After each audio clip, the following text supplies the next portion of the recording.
Welcome to Saturday Matters. This is, if you haven't yet, please have a chance to look at these wonderful old maps. Just amazing the technology and ingenuity and skill that went into something like that. After Don told me what his subject was, I Googled map making. Anyway, I Googled map making and all I got was stuff about software, which is what it is now. So we have to like put our consciousness back when we didn't have satellites flying up over there and taking pictures, and you couldn't just Google it and find out what your house looks like from space and so forth. So Dawn, go ahead and talk about your collecting old maps. Quiet down, everybody, and turn your phones off. Oh boy. Yeah, Related. Yeah. Phone again. Turn them off. I'm going to start off sort of like I'm in a 12-step program. Hi, My name's Don McMillan, and I am a collector. I've collected things throughout my life. Started with coins when I was a kid, and then when Jerry and I got into the antique business for 20-some years, why I got into many other things: silhouettes, girlhood, samplers, pottery from various countries, a lot of pewter, things of that sort. Now, I don't really think it's pathological.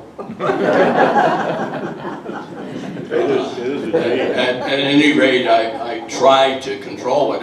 I certainly don't think that I'm a hoarder, although we have some things down in the basement in storage that I'll admit I'm having a little trouble letting go. And one of the things that I got into at some point was maps. So I'm going to talk about maps from the standpoint of the collector. You're not going to hear very much about science or that sort of thing, but really about collecting maps and what makes them valuable. If I could have that first slide, please, Jerry.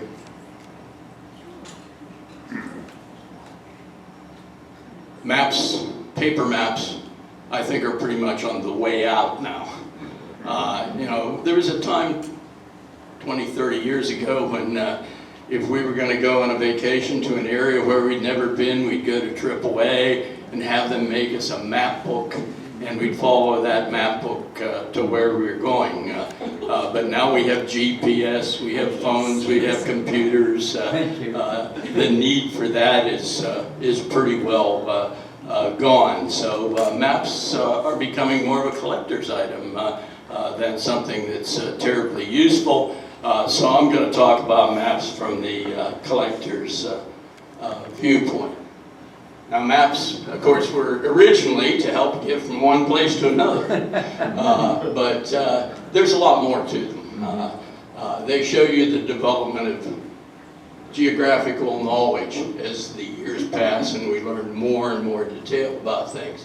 They illustrate history and politics, the naming of countries, who control them, that sort of thing. Some of the maps are beautiful art, illustrative art. And you can focus, if you're a collector, on particular areas of interest, even some modern maps. Now, some people are terribly interested in things like railroad maps, for example. So even though they're not that old, you can get involved in a collection of that sort. So I'll talk about collectors in Western Europe and the United States and cartographers from those areas. Now, certainly there are great maps that are available from other areas, particularly China and the Arab world, but I don't know much about them, and I'm not going to talk about them at all. There are a large number of important cartographers that I'm not going to talk about. And somebody who knows this area would say, well, how in the world could you talk about maps and not even mention so-and-so? But I'm trying to make very specific points, and those are my choices. Maps that are available to collectors first began to appear about 1400.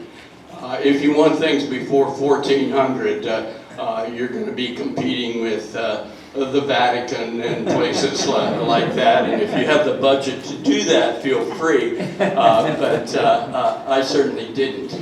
Most all the collectible maps are prints that once the printing press was developed, maps could become available to the general public. The early prints were woodblock.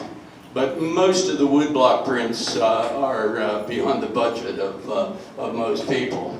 It wasn't until copper plating began in the second half of the 1400s that maps became widely available. Steel plate printing invented in 1792. After that, in the 1800s, began to dominate printing. Things like lithography, chromolithography, etching, and other forms were rarely used for these early maps, although they are used a fair amount now. I think you double went there. Okay, if you're a collector, there are people out to get you. So a facsimile, that's an attempt to make an exact copy of an early map, making it perfect but not trying to fool anyone, as opposed to a fake, which does the same thing, but they're trying to convince you that something that's been made by modern processes is in fact an old map. And then reproduction is simply making a copy of an old map for purposes of decoration or study. And many of these maps are going to be dot matrix and things of that sort. Well, how do we know if an old map is an original and is not a fake? Well, paper is a big deal here. Early paper was made from flax, hemp, or cotton. Sometimes discarded clothing was actually used to make the paper, hence the name rag paper. The paper was then dried on a screen after it went through the process, and very often if you look carefully at that paper, you can see the little tiny marks of the screen that were imprinted on the paper during the drying process. Now, modern papers made from wood pulp, usually much whiter, shows no evidence of screen drying. Early paper is darkened and may have some browning along the edges, and we'll see lots of browning when we get to some of the actual maps. And then there are the plate marks. The pressing process often left pressure marks around the edges of the print. So if it doesn't have a plate mark, view it with a little bit of suspicion. Then the print. Of course, if it's dot matrix, forget it. That's a modern process. Also, you'll find somebody talking about original maps that are in multiple sizes. Well, you know that nobody cut plates of all different sizes in those early days. So that's pretty much a giveaway that it is not an early map. Now, many of the maps were hand-colored, and we'll see lots of those today, and sometimes a little bit of faint color will come through the paper. And green is particularly common for penetrating the paper to some small extent, and you can see that on the back of the print. Three-dimensional appearance of the lines. If you were doing a wood print, you would actually carve out the part that you wanted would be raised, so you would carve the background of the print. Not so in the copper plates. There you would carve what you wanted down into the background. Then you would put the black ink on the top, wipe it all off, but the grooves would be filled. And then when the plate came down and pressed hard on the paper, the ink in what you had carved would rise up a little bit. So there is often to an original copper print a little raising that you can feel. Of course, you're not allowed to touch it, but you could feel it if you did. What else? Signs of modern printing of letters. There are some kinds of print that have arisen in modern days. You don't want to see those on a print. Signs of wear and aging of paper. You're not going to find an original old print from the 1400s that nobody's touched, or at least not one that you could possibly afford. So there's always going to be a little bit of wear and aging on the paper. Framing. If you're going to buy an old print, don't buy it in a frame. Because there's a lot that can be hidden by the frame around the edges of the print, on the back of the print, and so forth. So as a general rule, if you're going to spend any amount of money on a print, don't buy it framed. Well, what makes a print valuable? Condition. Obviously, the better the condition, the more valuable print. Rarity. Area depicted. People from countries who have a lot of money, United States, for example, prints are very, very popular as opposed to a print of, say, Iraq or something of that sort. You're going to find particularly popular areas in printmaking. The cartographer, well-known cartographers such as Mercator, Ortelius, and others add value. Coloring. Prints were not made in color. The print was actually done, and then it was hand-colored after that. And hand-colored prints are generally more valuable than those that aren't, but that's not always the case. Errors. And we'll see some errors if there's a mistake been made in the print that persists over a period of time. Those become more valuable. The cartouche. This is a decorative emblem on the print that provides additional information about it or directs your attention to a particular area. And those can be quite attractive. Decorative borders and inserts. We'll see some sea monsters, ships on a lot of prints, and so forth. Age. Age is important, but not necessarily the most important. Some rare prints from more modern times, which I would call more modern times being the early 1800s, are sometimes more expensive than others. And atlas. Practically all the prints that are available today came from atlases. Now, before any atlases were made, prints were distributed. You would order a particular print. Maybe you even have to have it carved. Or a particular cartographer would have a number of blocks for printing, and then you would order your own little booklet of things that you wanted. When atlases began to be made, then large numbers of prints became available, and these are what are available to collectors today. So I'm going to kind of take this a little bit by eras and show you some prints from each era. I'm going to start with the 1400s and the 1500s. Before that, there's nothing collectible you're going to be able to afford if you're interested in this area. So what was happening in the 1400s was the fall of woodblock prints for maps and the onset of copper-plated printing, the development of map atlases.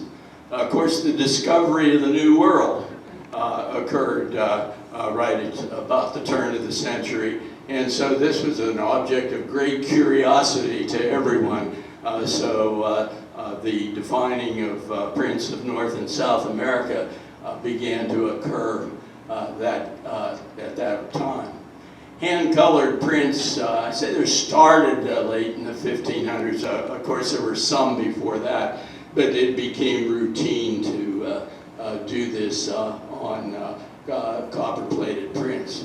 And then, of course, Mercator's projections occurred at that period in time. So let's look at a few cartographers and some of their work. Munster's a pretty fierce-looking guy, I think. Really tough gentleman. He was a German scholar and Franciscan monk. Since he was at the time of Luther, he was greatly influenced by Luther, and he became a Lutheran later in life. He was a leading cartographer in the first half of the 1500s. His Cosmographia was one of the first maps to depict the known world, and it went through 24 different printings. He was one of the very last important cartographers to issue woodblock prints, and here's one of his woodblock prints. Fades a little on projection. This is obviously Africa. And there are a number of things that I think make this kind of a charming print. First, the way the mountains are depicted here look almost like a road. You ever seen the Red Sea? If the Panama Canal is on there, it's probably not an original print. It's got a cartouche. It's not colored. It's got a beautiful ship and the South Atlantic here. One of the things that's really nice about this one, in my opinion, is the elephant with tusks that run at a bit of an odd angle. But a very charming early map, one of the last of the woodblock prints. Now, let's see, I have that map up here. Well, not that particular edition, it's over here. That one's much finer. Yes, sir. Don, do map makers, cartographers, travel or explore, or it's all secondhand information? It's mostly secondhand information. Not many of them traveled the known world. They took other people's findings and then made them into maps. Now the copy up here is not nearly as nice as this one because it doesn't have these decorative things in it to anywhere near the same extent. I particularly like the elephant here, and there's a little man up here somewhere. That's a very nice woodblock print, one of the last you'll see. The next guy I want to talk about for a little bit is Mercator, Flemish photographer, and we all know about the Mercator projections. At that time, most of what was done with the drawing of lines of longitude and latitude was done on globes. And that gets hard to do when you get into 2 dimensions. And Mercator figured out a way to do this. It was far from perfect because there was considerable distortion as one went away from the equator. Yet it did keep the shapes of the land masses constant. It was very helpful to sailors of that period, and for some hundreds of years, Mercator maps were interesting. There were some better things that were developed, but Mercator maps are really what you're looking at when you get a map on the internet. So that's kind of revised that. Mercator, let's see, was he? Yeah, he was also the guy who developed the convention of showing north at the top of the map and south at the bottom. And he produced prints of most of the known world. And here is Mercator projection. Kind of interesting. Boy, you can see this distortion. Antarctica takes up about half the map due to the Mercator distortions. Yeah, but you know, we're looking at 1569, well under 100 years less than the time since Columbus, and already they've got not too bad a look at the shape of North America.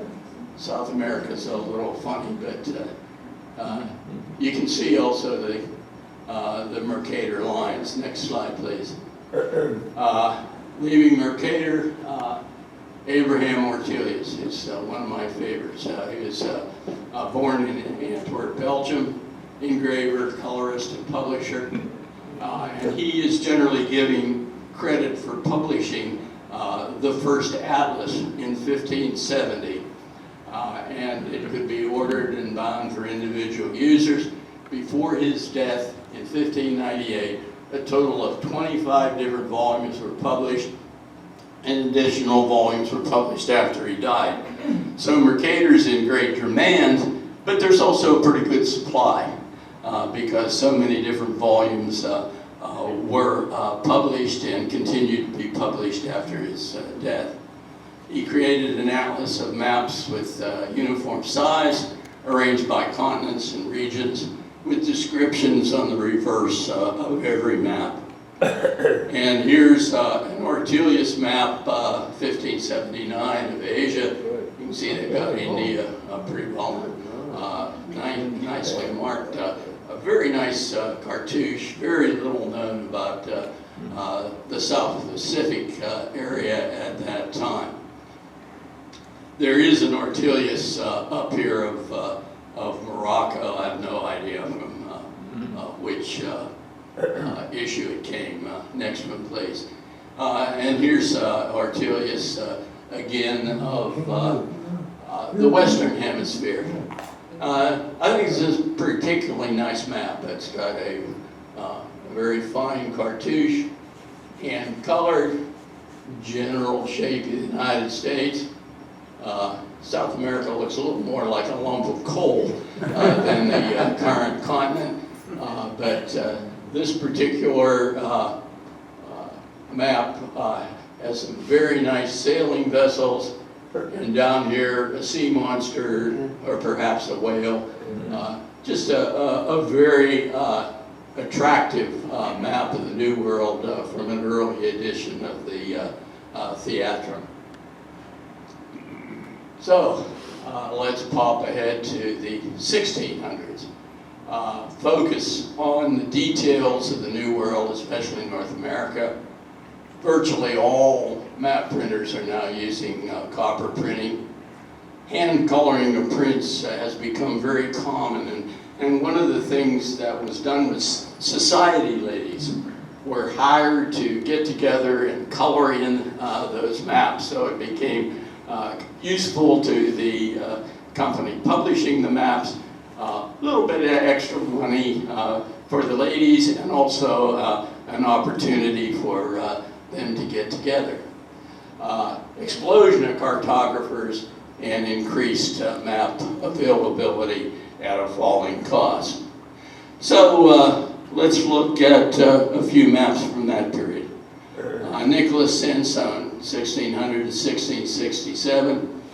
He was a Scot, but he was actually born in France, referred to as the father of French geography, and he became cartographer to Louis XIII. Next slide, please. And here's one of his maps. Well, something, if you look at that for a second, ought to jump out at you right away. What is it? California as an island.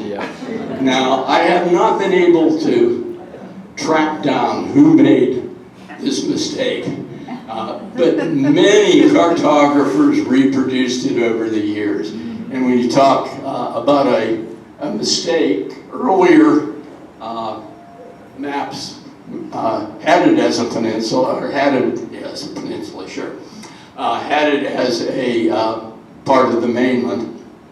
But this was not the case for this particular map. California is giant. Looks like it runs well up into to Canada.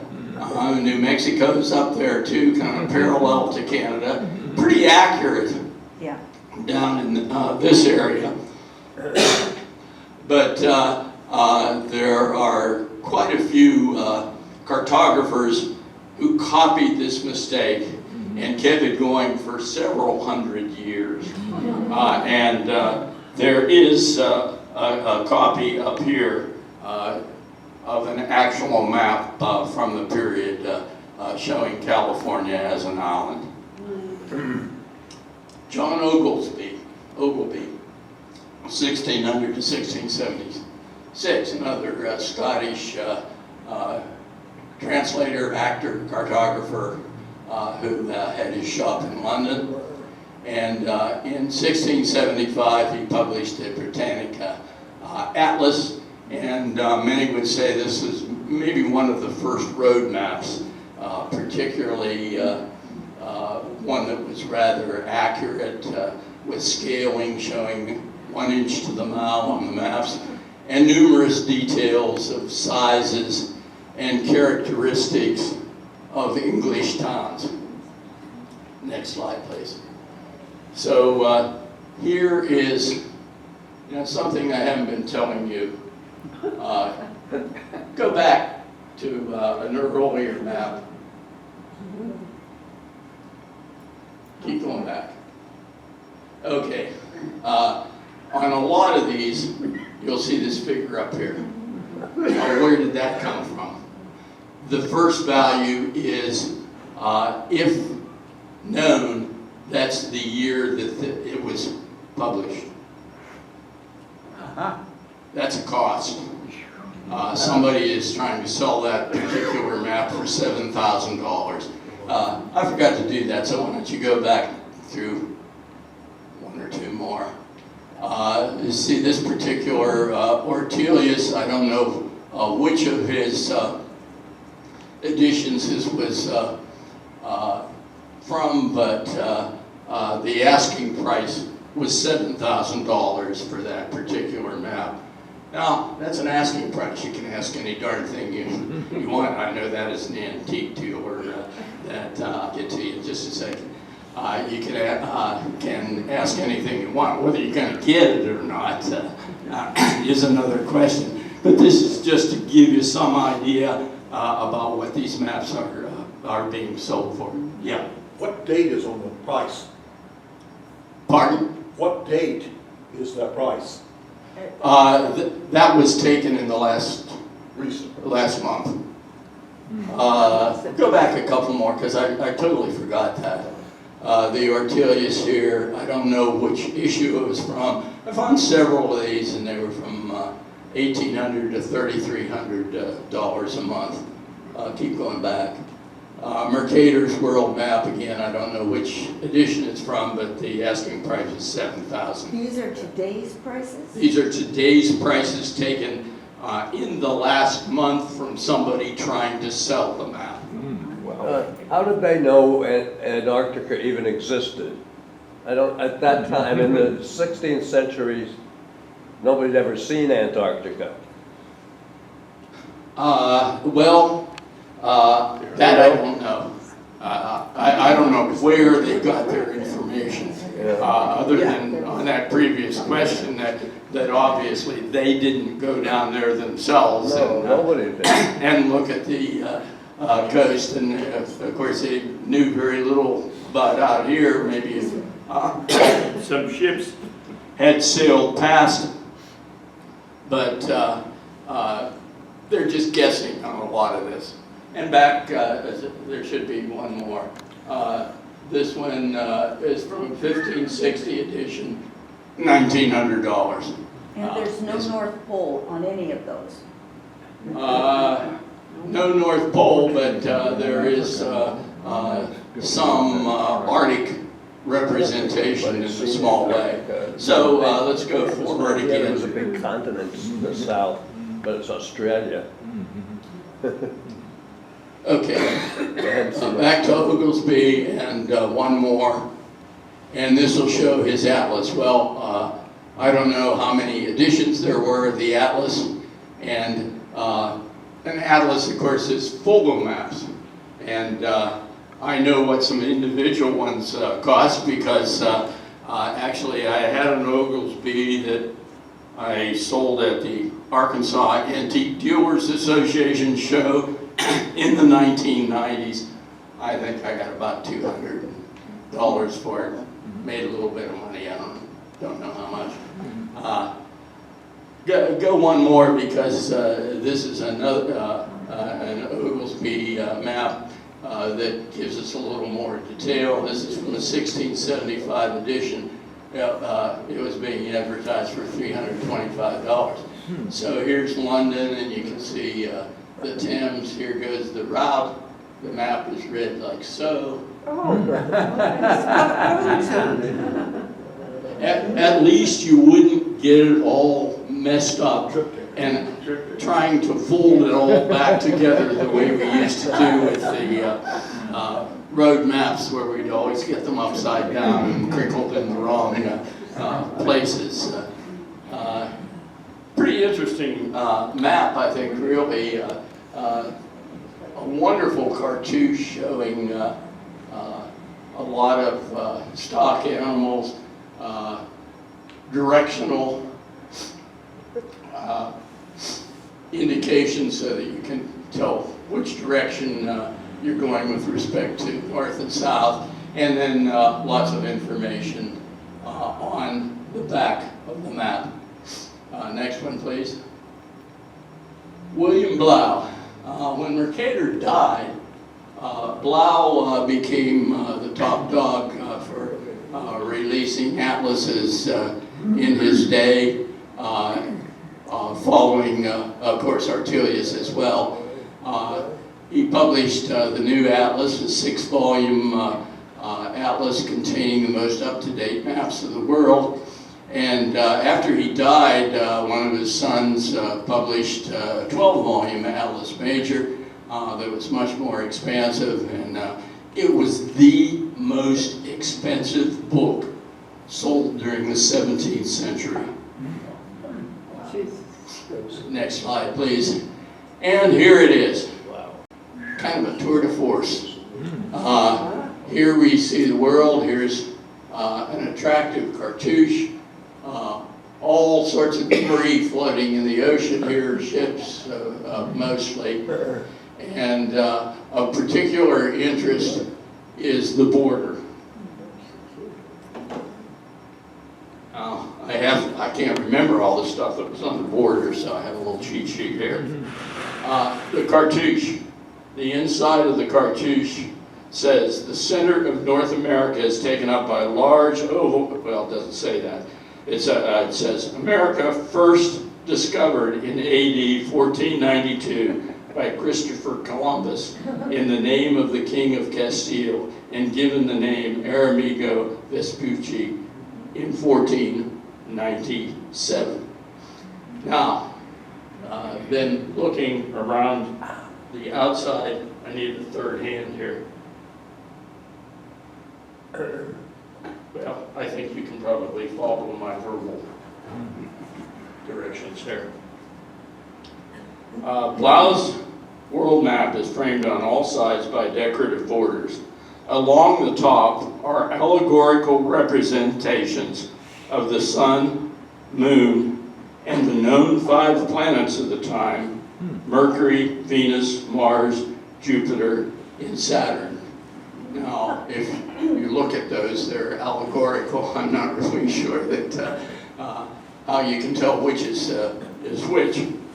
On the left, the 4 elements, and I meant to look this up and I didn't do it, but I don't know what the 4 elements were at the time. Probably air, water, etc. Earth and fire. Okay, thank you. Along the bottom are 7 vignettes showing the 7 wonders of the world. And then the right are representations of the 4 seasons. So, quite a bit worked into that map. Beautifully hand-colored. I'm surprised that it was available for only $1,600. Yeah, What were the 7 wonders of the world at that time? I don't really know. Okay. How many do I know? Does anybody know the 7 wonders of the world in Looks like the 1635? Egypt The and Colossus of Rhodes, the Library at Alexandria, the Hanging Gardens of Babylon, the pyramids. I can't remember the others.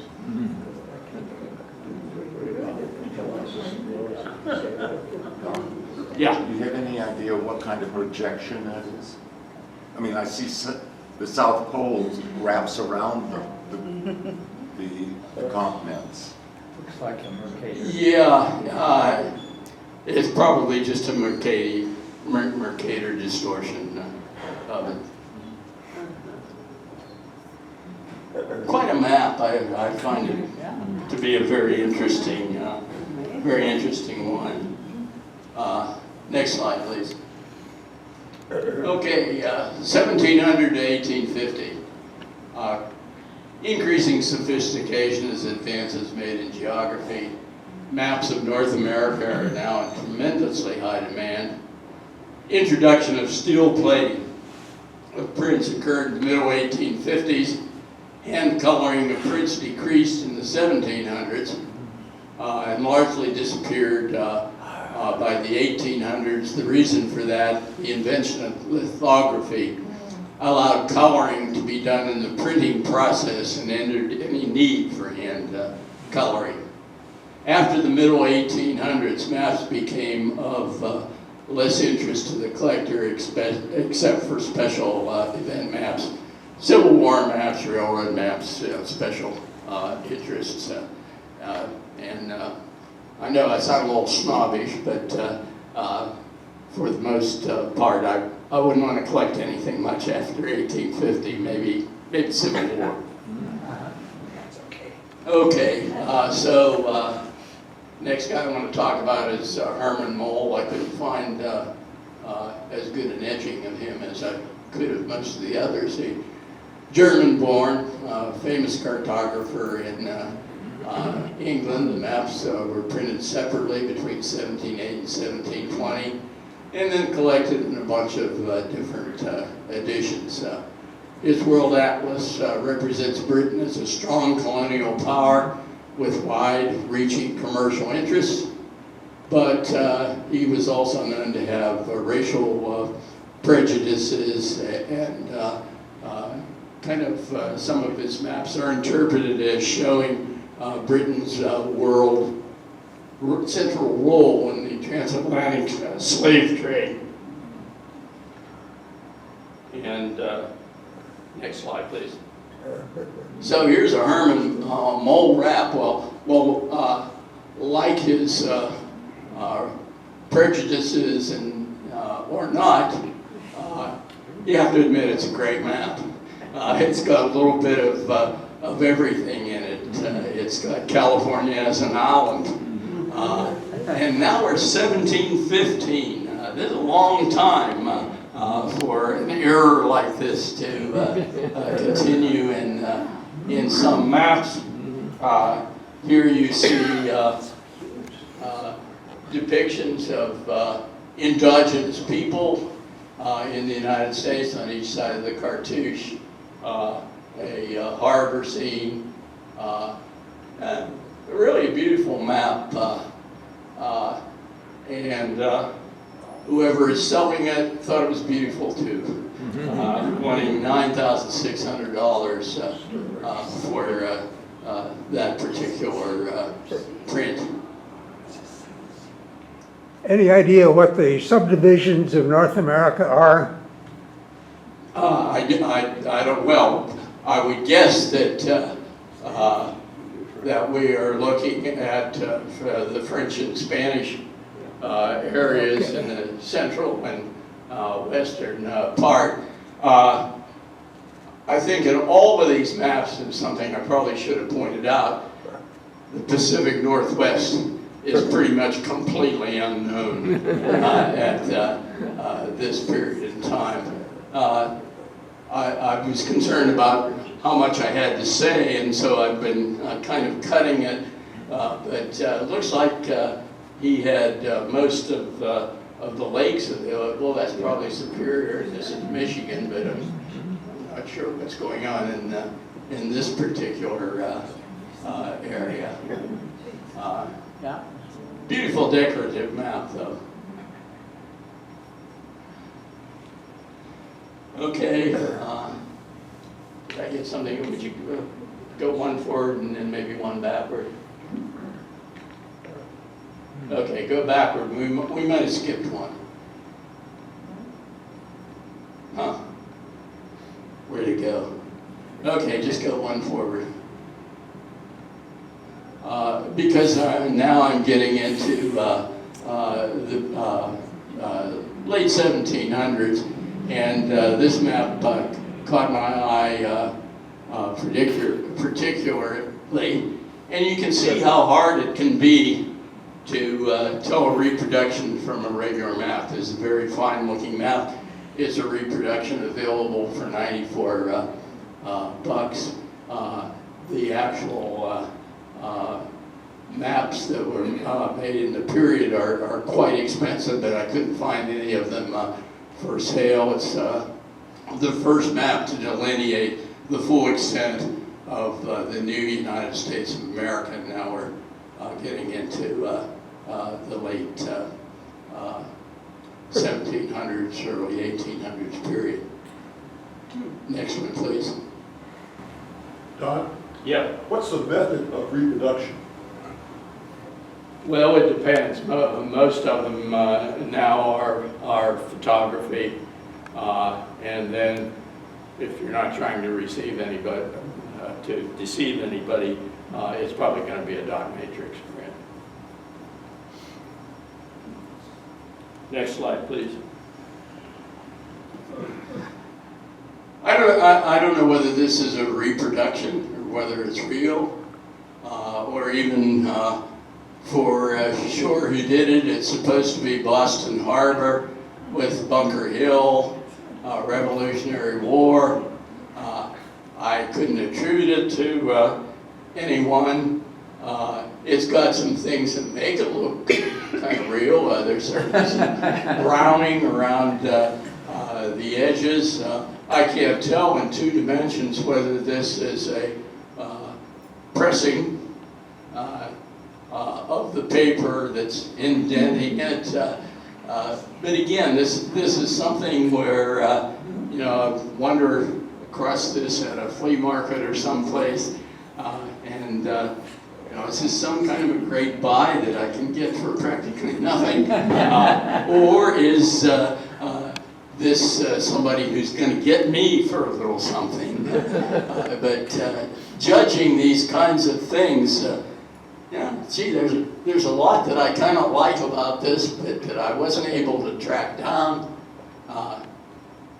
Really kind of an interesting map. Well, I don't have to Do you spend know any where money the on it. Charles River is on that map? I do not. You know where anything is on that. I know, but I still want to buy it. I tell you, I'm a collector.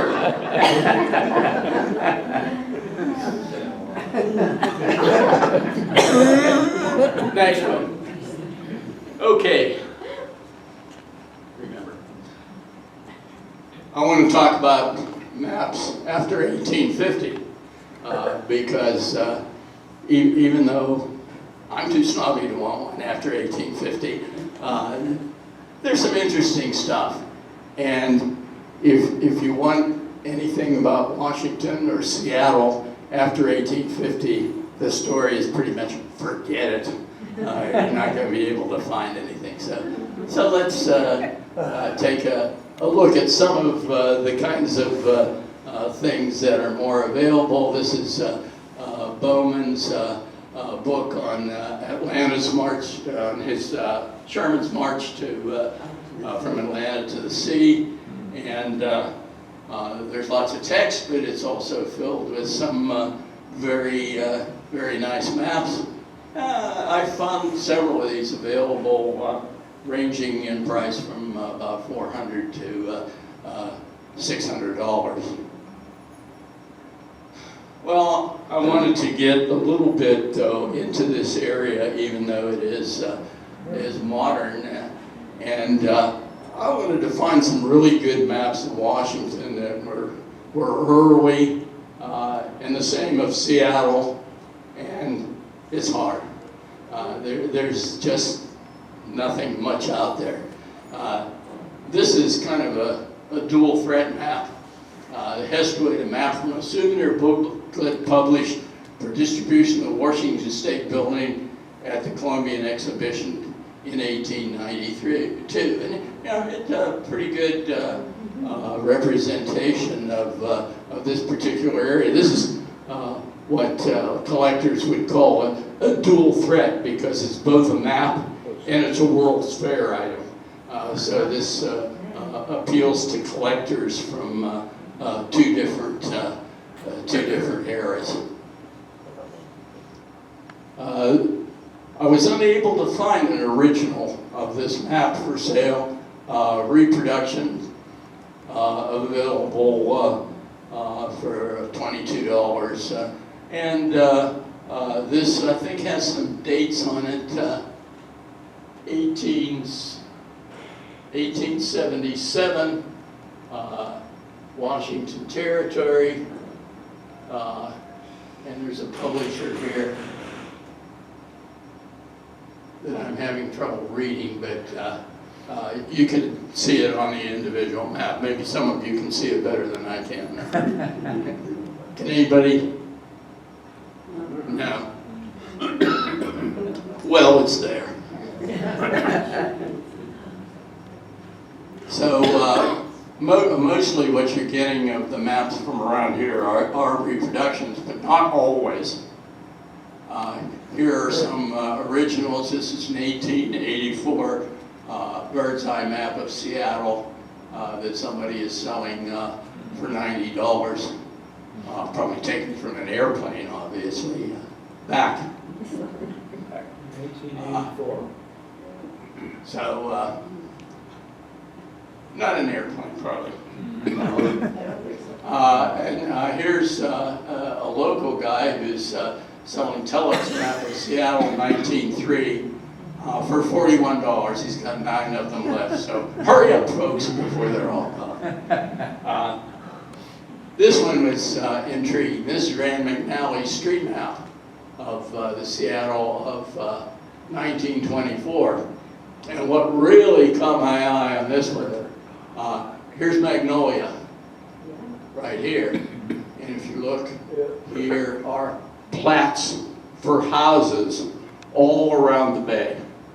So somebody had platted this out, and they were going to put development all along the coast there, which fortunately never happened, and would have been a tragedy had it been done. Next one. Map collection of the University of Washington. I have not seen this, and I want to get over there because obviously they've got a lot. On the ground floor, this is Olive Library. There are over 270,000 map sheets, plus large numbers of aerial photographs, 2,000 atlases. And the collection is maintained in cooperation with Washington State University. Now, they also have a wonderful internet access. One of the most famous map collectors in the United States, David Ramsey, gave his collection to Stanford. But Stanford has made it available on the internet. There are literally thousands of prints of this in better quality that you can look at on the internet. It is a fabulous collection and very easy to access. And one more. Here are a couple of things that were actually in the collection. Sorry, my voice is getting low. This is the Gulf of Georgia to Puget Sound. Cartouches are no longer there. We are not seeing coloring on this map, but they clearly do have some older maps on site. North America, obviously, the 1765 map by Pale-Ray. I found a copy of this for sale for $1,300.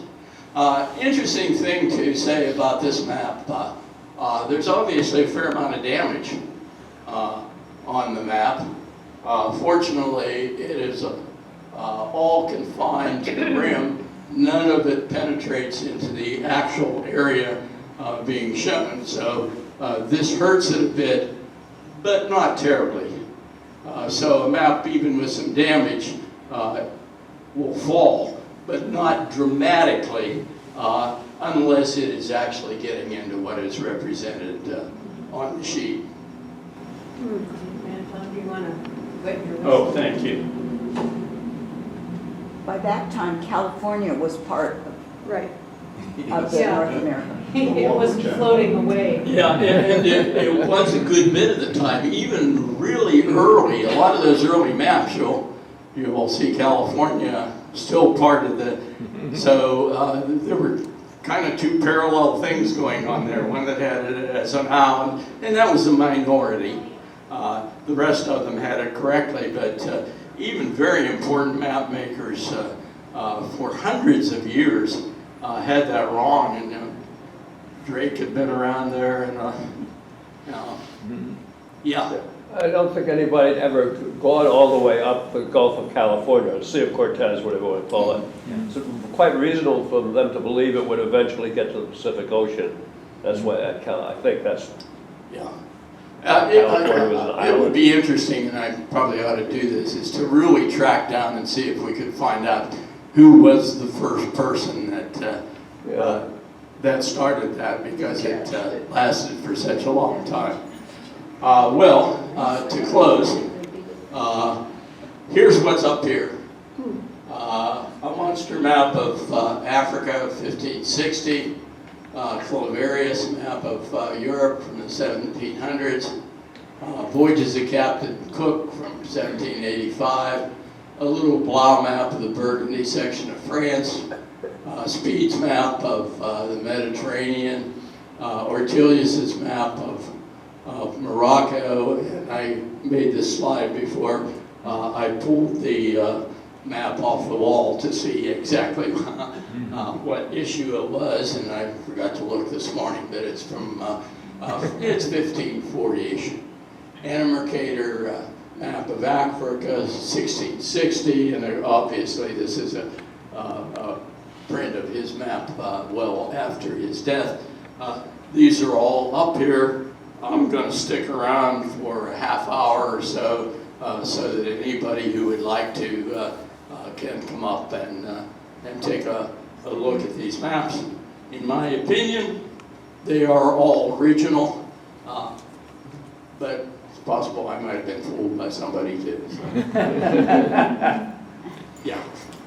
What sort of person collects maps today? Who are your patriots? And are they following the price of antiques by going down in price, or are they going something else happening?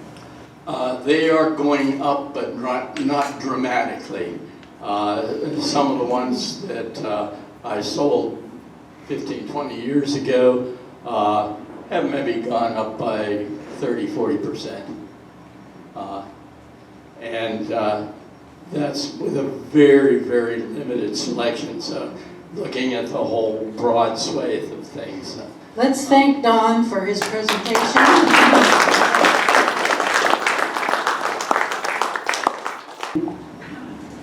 Don, when did nautical charts diverge from this map? That microphone doesn't work in your lap. I was speaking to Don. Don, when does the nautical charts diverge from this history of mapmaking? I'm afraid I really can't answer that question. I have not paid much attention to nautical charts, very much land-oriented in what I collect. Is Metzger Maps still in business? Who? Metzger Maps. I think they are, yes. I've certainly seen some of their maps around. So.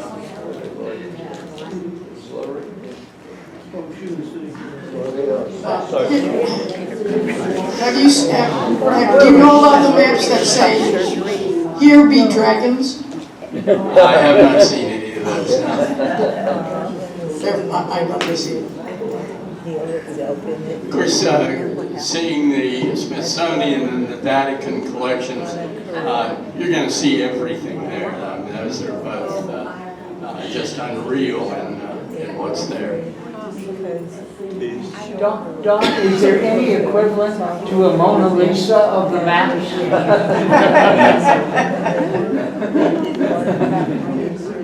Not sure how to answer that. There are several ways that answer might be approached. Is there one particular map that I don't think so. There are just so many great things, and somebody else could have come up with the similar quality to what I have shown here, or maybe even better. And you know, there's just so much out there.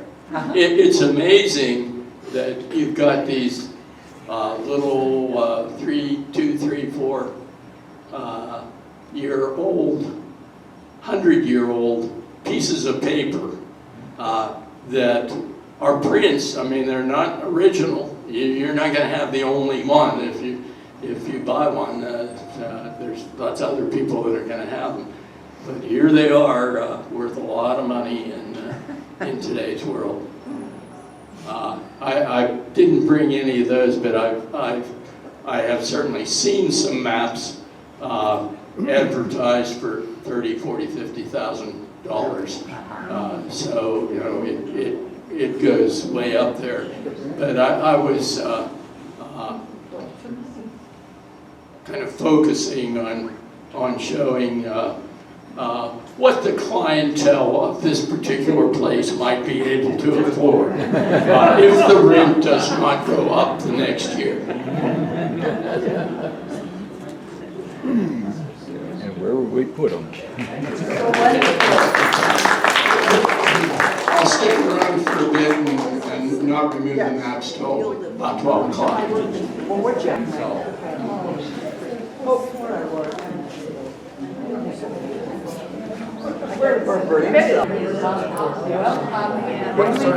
What sort of information do you have? The only thing I can imagine is that you have somebody on ship. Yeah. Recording